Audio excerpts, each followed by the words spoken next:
This is the first oral history project of the area, and so far I've interviewed 8 people, 7 who were raised on the peninsula and 1 who grew up vacationing to Cainhoy Plantation. Essentially, like what this looks like is I sit down with the interviewees, and through a series of questions, we kind of understand what the community looks like. So questions such as, what did day-to-day life look like? Where did they attend school? What did their parents maybe do for a living? And if they have any memories of what their grandparents did, or who their grandparents were. And oral history is important because it allows people whose stories have been untold or forgotten to share their stories in their own words and with their own voices through their own understanding of what happened and why. And archivist Gerald Ham believed that oral history was a necessary component in the archival process to depict an accurate reflection of mankind. Sorry.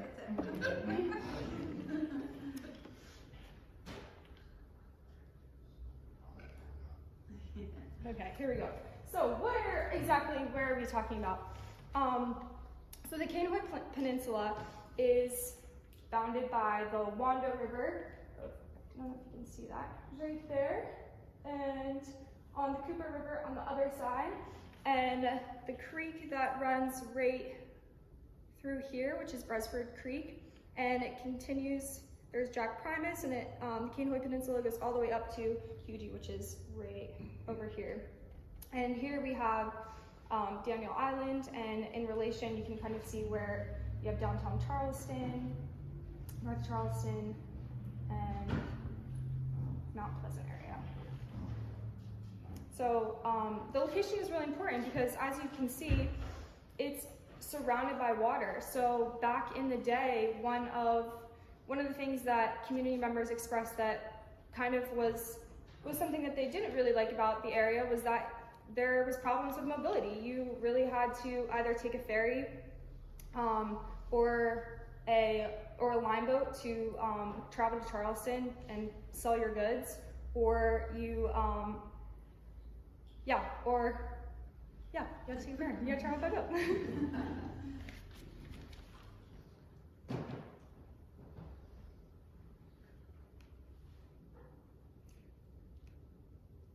Okay, the name Cainhoy comes from the Native American word Kenha, and we don't really know much about what the word means, but we know that's where it came from.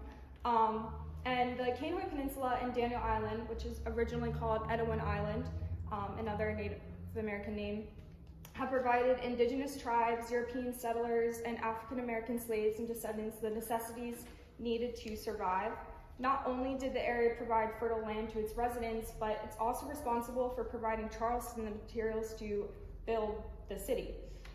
Since the area was surrounded by water and lacked paved roads and bridges, it made it very interesting dichotomy, because on one hand, the area was secluded to local people only, which really kind of made it so that you knew everyone, you knew your neighbor, and it kind of created this tight-knit community. But at the same time, you were limited to opportunities that were on the peninsula, and at times that was difficult, and a lot of people had to leave and go to New York or go to Philadelphia in search of better workplaces. And also, unless you owned property, there weren't many people outside of the community really traveling and coming in, so there wasn't really an exchange of ideas and culture. And here we are. So the Daniel Island in Cainhoy was first occupied by indigenous people who hunted deer, fished in nearby streams, gathered oysters, and cultivated corn, hickory nuts, and created ceramics. It's actually the first creamware and pottery the first creamer and pottery factory was actually located in Cainhoy, and it's the first in America. And so Cainhoy would provide few European settlers, labor of enslaved African Americans. And there was sea cotton plantations. There was forest, rich in timber that provided the materials used for shipbuilding and building Charleston before the fire burnt down the entire city and they were forced to make buildings out of brick.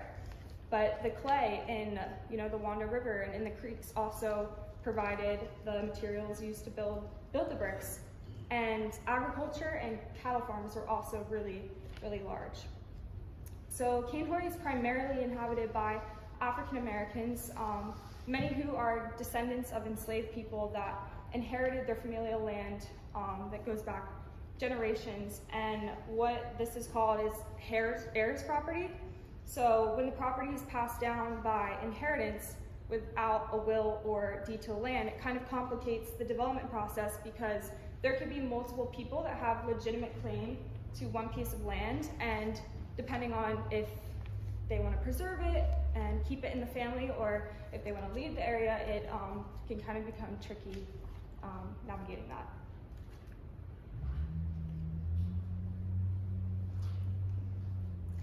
And so here we have the voices of Cainhoy, and it was apparent to me very quickly how special this area is, not just because of its history, but because of the people who live here. I myself grew up in a small 1 square mile town in South Jersey, and I thought I knew what a tight-knit community was until I came down here and I realized this is just something way, way bigger and a lot more beautiful, honestly, really. And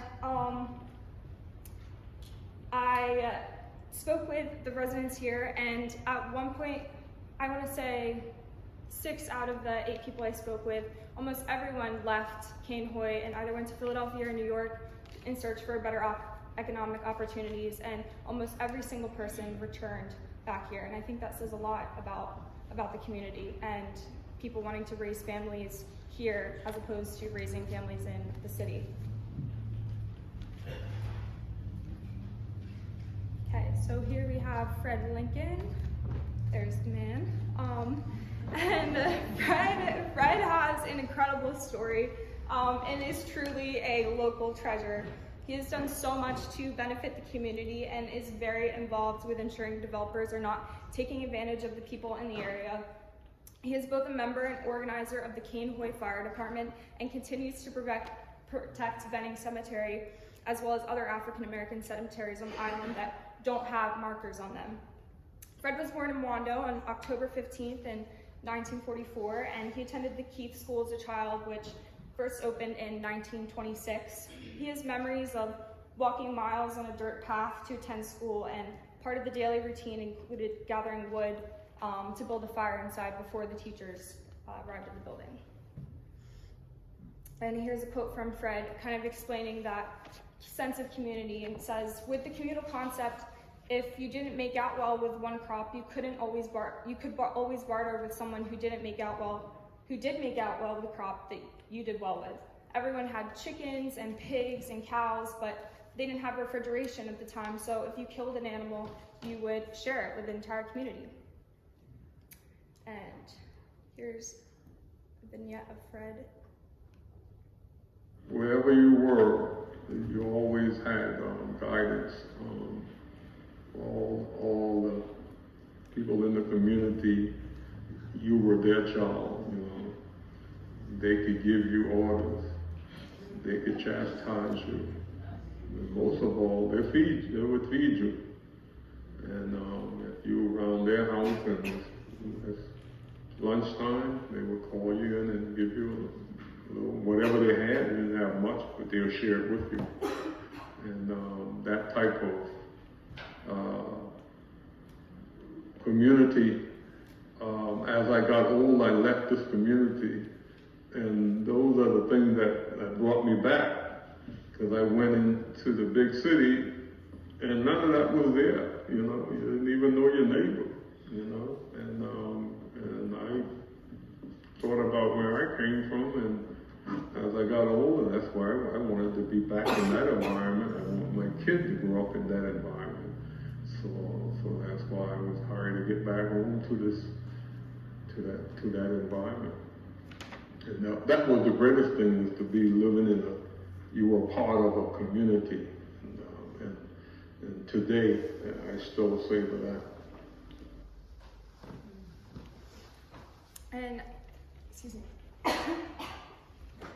Ooh. Next we have Alice Washington, who I saw her walking somewhere. She's in here somewhere. Woo! Mrs. Washington. And here pictured, she's standing in front of her excuse me, home on Victoria Road. Sorry, excuse me. And right across the street from the location of where she was actually born. Her grandparents and great-grandparents were also born in the area and buried by the Daniel Island Tennis Stadium, which is really right around the corner from us. Oh, thank you. Appreciate it. Thank you. I needed them, that's why I brought them. And Alice will be 87 come May, which is pretty exciting. And when Alice reached 4th grade, she stayed with her aunt downtown during the week to attend school in downtown Charleston. And she would return home on the weekends. Despite being an only child, she still felt like she had brothers and sisters in the community. Currently, Alice and her daughter Louise are advocating for the community to be able to receive high-speed internet, which is something that the Berkeley County has been unsuccessful in making happen. Here, Alice reflects on growing up and around family and being really close to one another. And she said, in comparing living downtown in Charleston and living in the Cainhoy area, she said, you have to have money if you want to stay in Charleston, and you buy what you want. But up here, we take what we have and we make what we want out of it.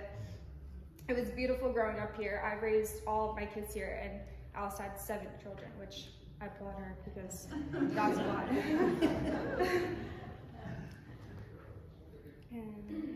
Very close. And I didn't have no sister or brother to play with, but like I said, my uncle and they had it, and you grew up like sisters and brothers, right? You can't tell the difference, because they had twins and all. You can tell the difference of who's who. We get along. It was very close, and in those times, it was just happy time. You enjoy what you get and enjoy everything, but now it's a lot different. Next we have Mavry Chandler Skinner, and Mavry was born on May 13th, 1948 at Roper Hospital in Charleston. But when she turned 5 years old, her dad's shrimping business brought the family to move in 1953 to an inherited family home right on the Wando River in the original village of Cainhoy. Her grandmother, Jean Phillips Chandler, was really the one who was instrumental in purchasing the home. And her great-grandfather, Thomas Wagner Chandler, was born on Wagner Creek and was the magistrate of Cainhoy and owned Chandler's General Store. Mavry has fond memories of the water since she was 4 years old, as it was such a large part of her and her family's life. She remembers her family hosting a few oyster roasts each year using her father's homemade oyster roaster. And Mavry continues to be an advocate and fighting for the preservation of cemeteries alongside Fred Lincoln.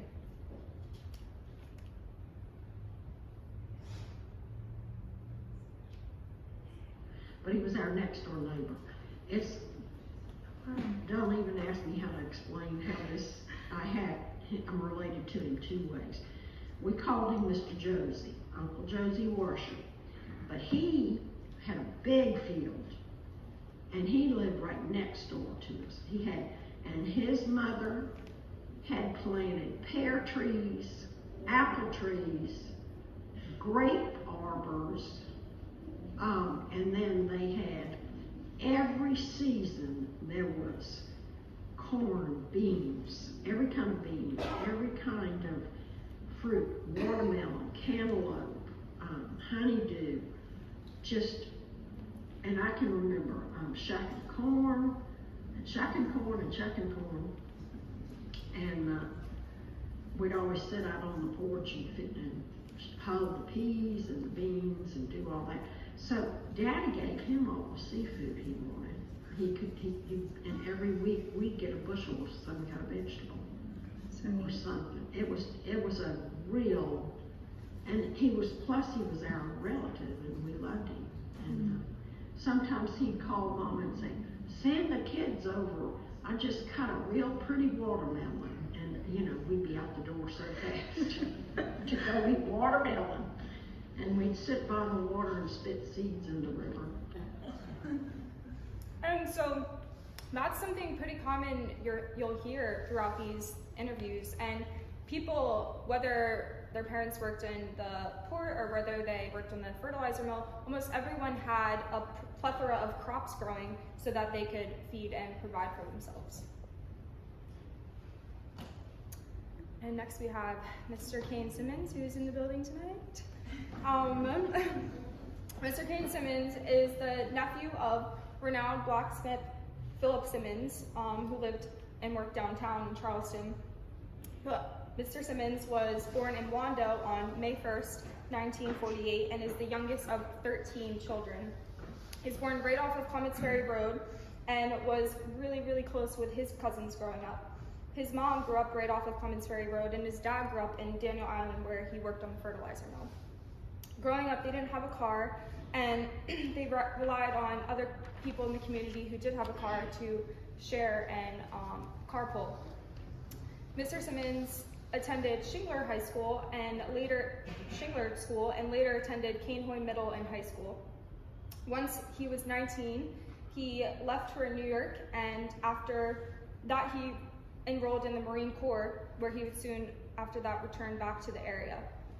Here, Mr. Simmons reflects on the isolation this community faced since the area was bounded by the Cooper and Wando River, and there were not many paved roads. And he says, growing up, everybody knew everybody. I mean, everyone knew everyone. But now it's a different story. There are so many people here, you don't know who is who. There could be cousins you don't know until you meet at a family reunion. And he quotes, "This area was great growing up as a kid. When I was a little boy, I played around all the time the dirt roads. We didn't have any paved roads at the time, and myself, my nephew, who's one of his best friends, and my cousin, we three were always playing together and going to school together." It's the only thing we could have done after school. There's nothing else in this area. And two, what we would be doing. And the school was only walking distance, like about, walking distance and stuff like that. And it was my uncle kids, my mom kids. It was a hill, bunch of kids, a bunch of kids. I think my uncle had about 8 or 9 kids. Wow. Yeah, my mom had 13. That was football and over.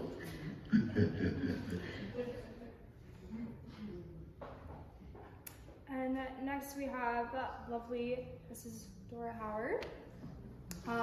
And Dora is one of those people that was born to teach. Since she was a little girl, she always loved learning and remembers playing teacher with her sister and cousins for fun. Born on June 27th, 1947, at home with a midwife in Wando, Dora attended elementary school at Shingler, which opened in 1939 and was located near the present-day Cainhoy Fire Station. Later, she attended Cainhoy Middle and High School, which is now Cainhoy Elementary School, and that was established in 1956. Her dad also worked at the Navy Yard, and they were fortunate enough to have a car, but they also had a horse and buggy that they used to travel. Women were mostly at home taking care of the children and cooking, and later throughout her life, Dora would go on to attend college in Philadelphia and return to teach at Cainhoy Elementary School. And to this day, Dora continues to volunteer teaching students at Cainhoy Elementary School and make sure that her students know that they can achieve anything they want to. And here, this is really cool. So here Dora's explaining when she was younger, and she would go on the farm, and you would collect bags, in exchange for bags of the crop, you would get a ticket, and this is her explaining that. So I would go on the farm, and I would just lay around in the truck as they drive down these long roads, and at the end of the day, you collect a ticket. The tomato rows were very long, and you collect the tickets as you go down and come back, and they would just end up giving me a bunch of tickets. And it was a lot of fun. And here's her explaining that. Okay, when you go on the farm, just imagine these long rows of tomatoes or cucumbers, and you would start early in the day, and you would get your bag, and you would walk these rows and pick the tomatoes and pick the cucumbers. And when your bag gets full, someone will take that bag and give you a ticket, and you continue to continue. Some people got a whole lot of tickets during the day, but like again, I said, I just want to explain this one, not into it. But that's the process on the farm, and each ticket was 25 cents. Wow. Each ticket was 25 cents.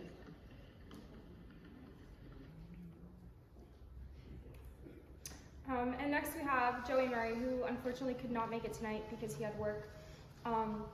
But Joey's father originally worked on fertilizer mill, working paycheck to paycheck, and the dust and working conditions were so bad that he had to leave the job. And unfortunately, all of his friends actually ended up dying prematurely from working in the fertilizer mill. In 1958, when Joey was entering first grade, they moved into a 2-bedroom shack on Daniel Island, on the Daniel Island side of the Bresford Creek, because his dad had gotten a job on Harry Guggenheim's cattle farm. His dad worked on the pastures, and then later in 1961, when the original manager, Mr. Kramer, retired, Joey's father became the new manager, working directly for Harry Guggenheim. Joey remembers doing cattle checks with his dad, and he'd get on a horse and check the cattle to see if there were babies and make sure they were healthy, and this took basically all day. Later in life, Joey still lives, he never left, he's still living in Cainhoy, and later when Joey ended up coaching baseball for the Berkeley Jugs baseball team over in Mount Pleasant. And here is Joey explaining, because I was wondering, I was like, well, were there stores? Because a lot of people had their own crops and they were able to provide for themselves, but I was like, well, were there convenience stores? Because you still could purchase things. And here's Joey explaining what that looked like. And he said we actually had 2 stores who were operated by white people, and we had one store almost to Daniel Island, which was operated by Mr. James Myers, and he was a black man. And in fact, during lunch, when we were in Daniel Island during the summer, my brother had a driver's license, so we would drive to Mr. Myers' store for lunch, and we'd buy a honey bun and soda, and that was a real treat for Joey. And there's a picture of his father.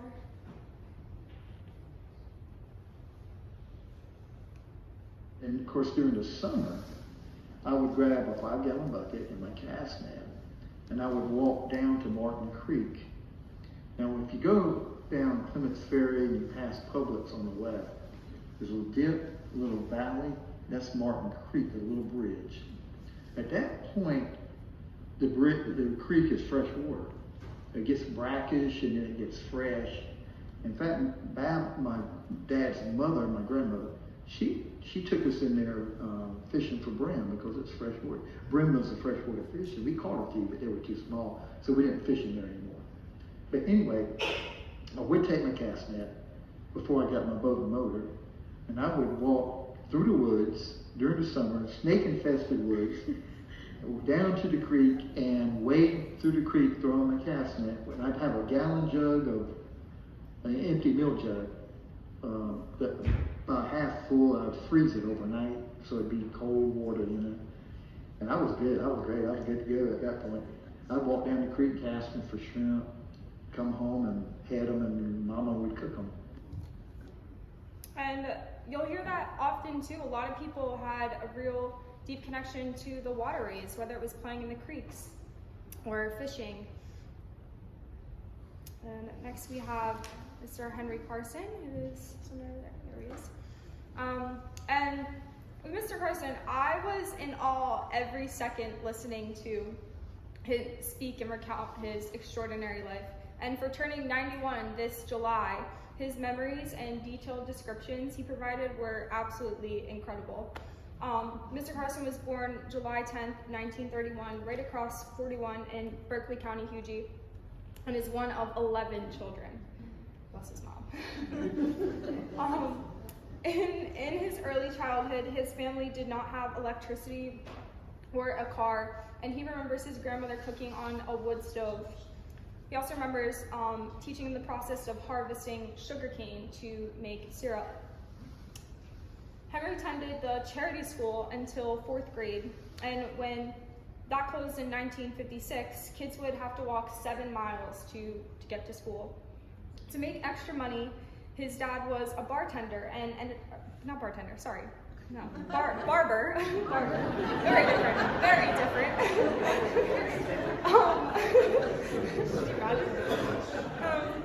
His dad was a barber and taught Henry how to cut hair so he could make money too. And he would keep a pocket full of change so kids could get haircuts after school. He charged boys 50 cents back in the 40s.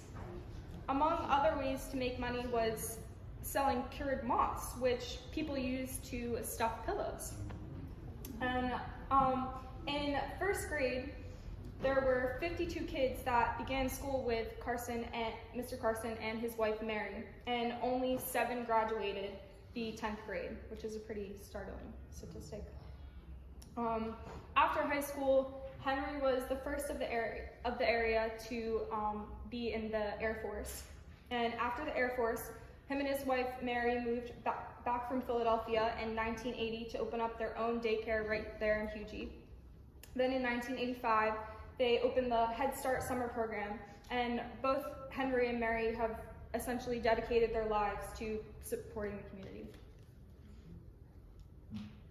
And here's Henry's quote. "I thought we were rich because we had everything. We had cows, hogs, and chicken, and my mother milked the cows to make butter. But after our house burned down, we moved into my grandmother's house, which was a 2-room house. There were 5 people in the house when we moved in, and 5 more stayed in the house. It was rough, but we survived, and my grandmother always said, try to go to school and get an education." So yeah, education was a large part of many of the interviewees' lives. Education was the key to having more opportunities off of the Cainhoy Peninsula. And oftentimes you had to come home and complete your chores before sitting down and doing your homework. Many parents stress the importance of an education and encourage their children to do well. But many parents of the African American community weren't able to finish their own education due to segregation laws and having to provide for their own family and work. Fred Lincoln was the first of his family to graduate from high school, which was nearly 100 years after slavery was first abolished.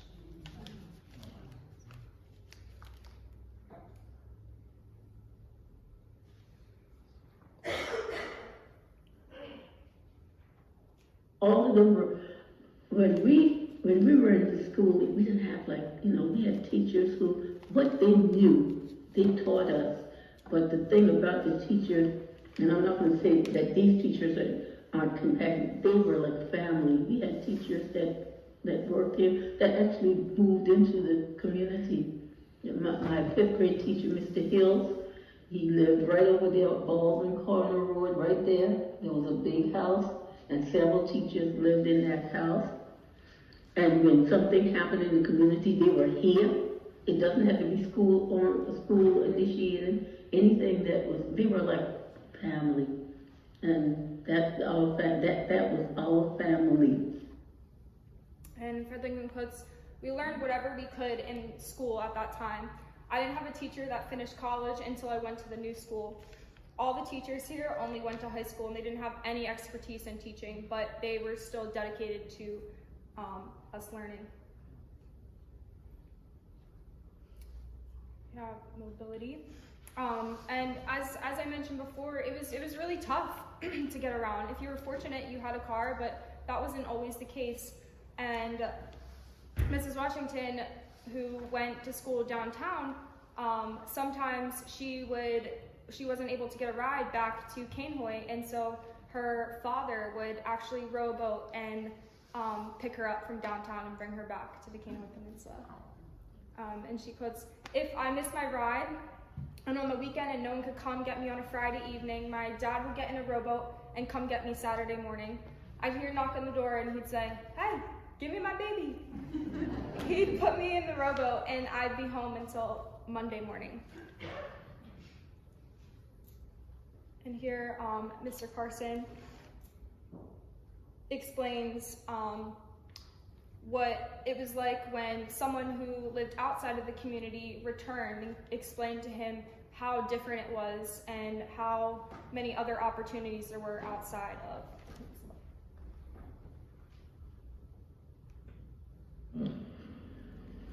Eddie Conover was the second rural Navy man. He preached get an education. It's better on the outside. Hughie got you in a battle. Every time he come home, he go from church to church and tell them that this could do better. He said, you don't have to put your waist in a bucket and throw it in the wood. It is bad soon. It's better on the outside.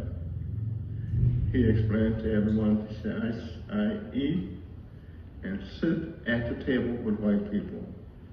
I don't have to go in the back. He said, I don't have to tip my hat and bow to no one. He said, it's equal. He preached that every time he come home. And you can't talk about Cainhoy leisure activities without including baseball. Baseball really brought people in the community together. And there's this. And there was a tradition, and you'll hear, and I just thought it was really interesting because I personally never heard this before, but every Sunday evening they would have a baseball game and people from all over would attend, and it would bring the community together. On Sunday evening, ball field down here would be overflowing with people just to come and see us play baseball. And at one juncture, we had a pretty good baseball team, so wherever we went, there was a crowd, a large gathering. And so you didn't have too much else to savor except those baseball games. You look forward to them on the weekend, because at that time we didn't play basketball or football to that great extent. It was all baseball. And that's why you look around the major league today and you don't see too many American black ball players. And that's kind of odd, because at one time, that's all we played in the black community, was baseball. And here, Mr. Simmons recounts his memories of baseball. Little of it there. You would come down this road here and sit around and watch the baseball game. And I remember that the little bag of peanut, we would buy a nice Pepsi Cola. And that would be our treat for that day. That would be on Sunday afternoon.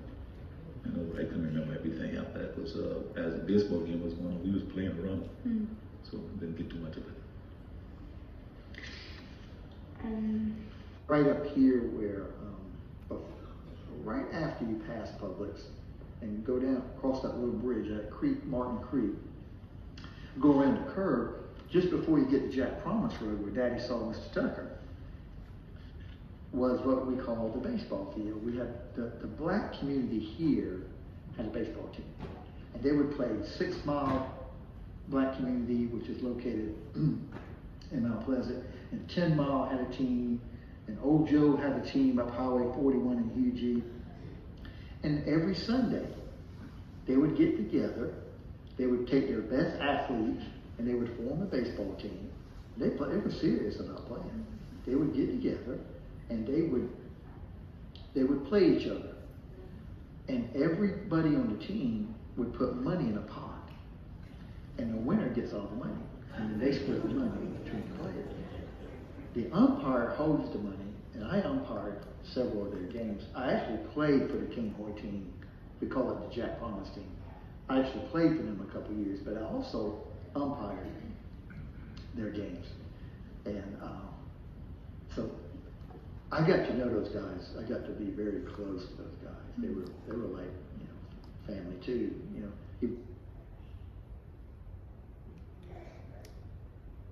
And here we have who she couldn't make it tonight. This is the only interviewee that I interviewed that was not raised in Cainhoy, but she has a pretty interesting connection to the area. And Mimi Boston Johnson Howe was a descendant of the Guggenheim family.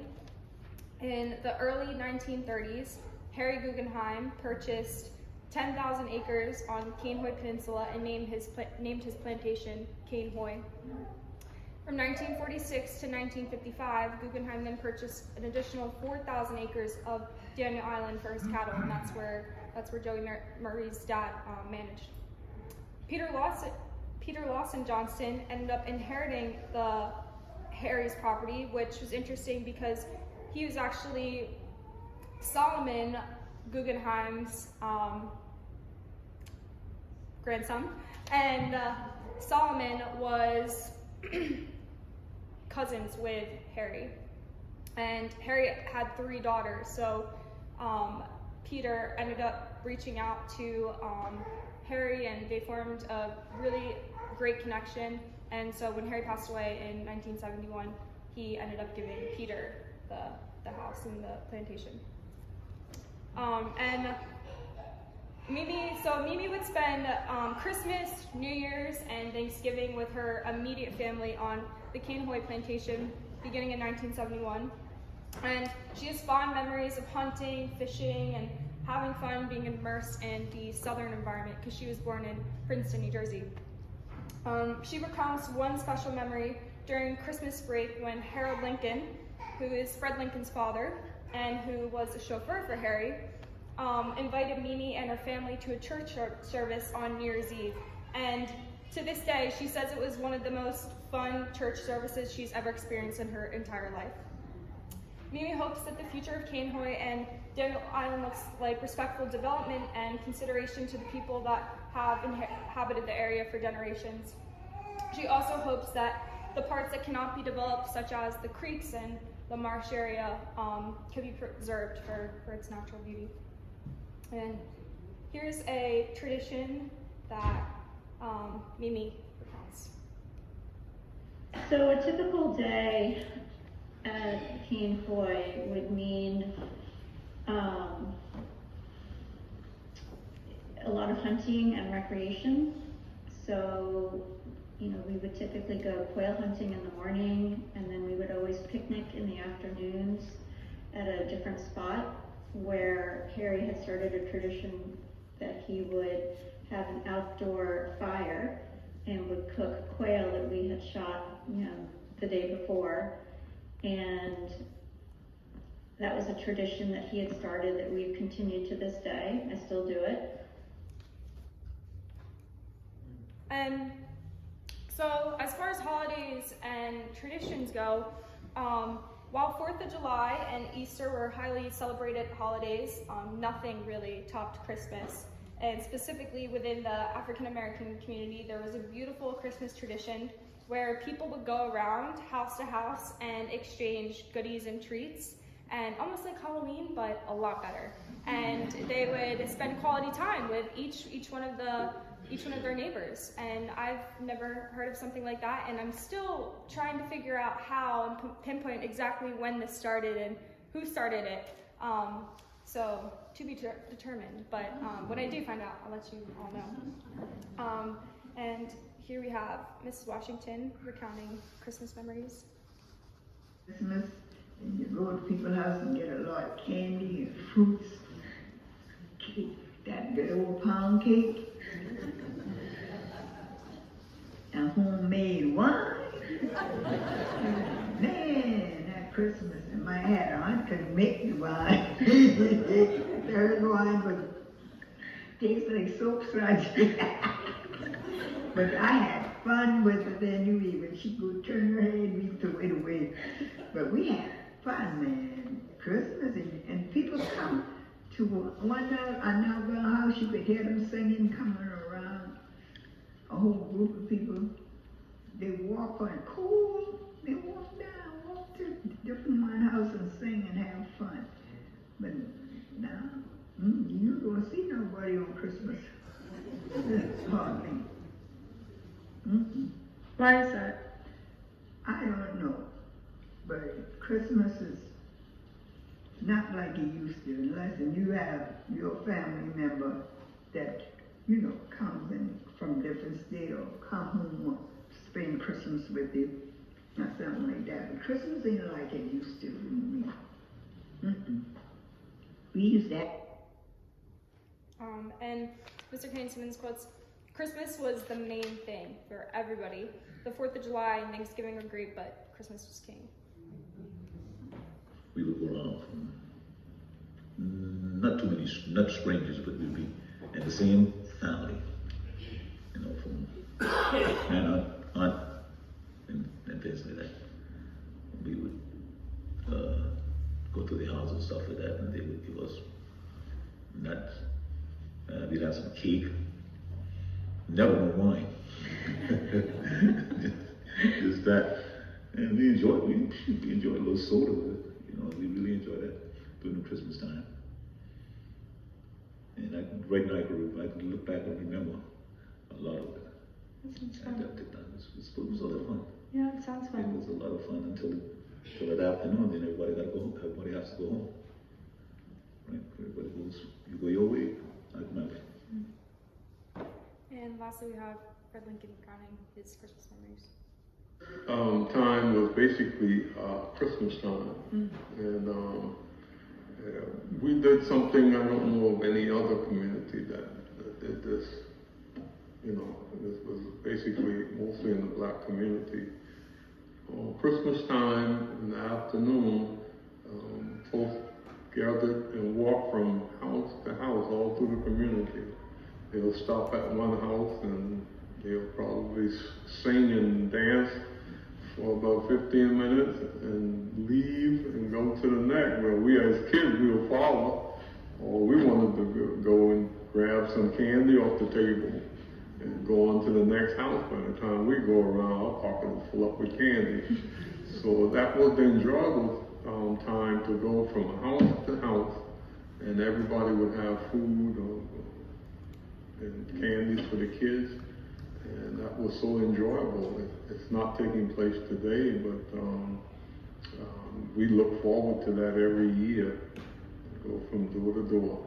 Every house in the community, you would stop and have a little celebration.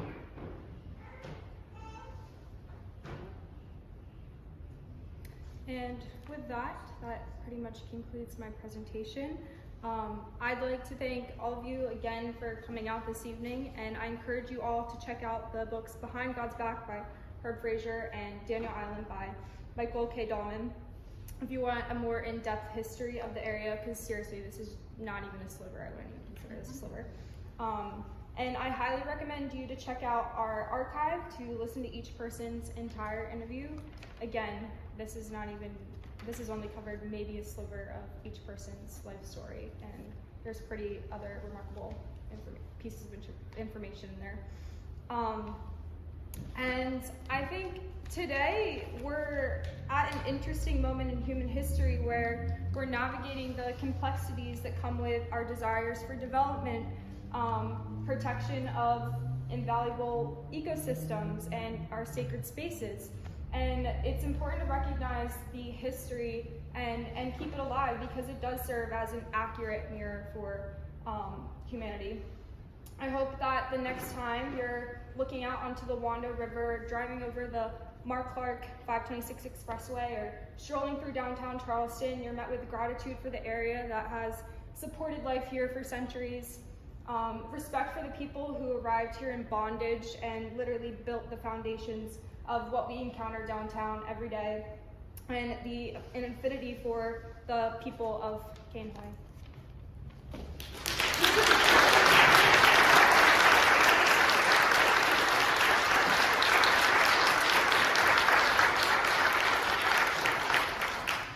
In all the months and all the interviews you did, Yes. what one thing made you step back and say, holy crap? I would say probably just listening to how close the community was and how each person had such a close relationship with their neighbor. And yeah, because it's not there today like it was back in the day, and that's unfortunate, and I wish it was different. Any other questions, answers? I might have an answer. Anyone? Yeah? I have a question. Okay, you have more questions? No, that's fine. He can ask you after, yeah. Oh no, feel free. No, it's okay. Okay. Absolutely. Can we get everyone else? That's what we're gonna do, yeah. Do you wanna invite everybody? Perfect. Yeah. So if everyone could come join, I guess we're gonna take Take a picture. take a group picture Of of the interviewees, everyone who participated. Miss Howard, Miss Washington, McRee. Everyone wants to come up. Mr. Simmons, you want to come up? Fred, come on up. Yeah, it's going on, right? What do you want to?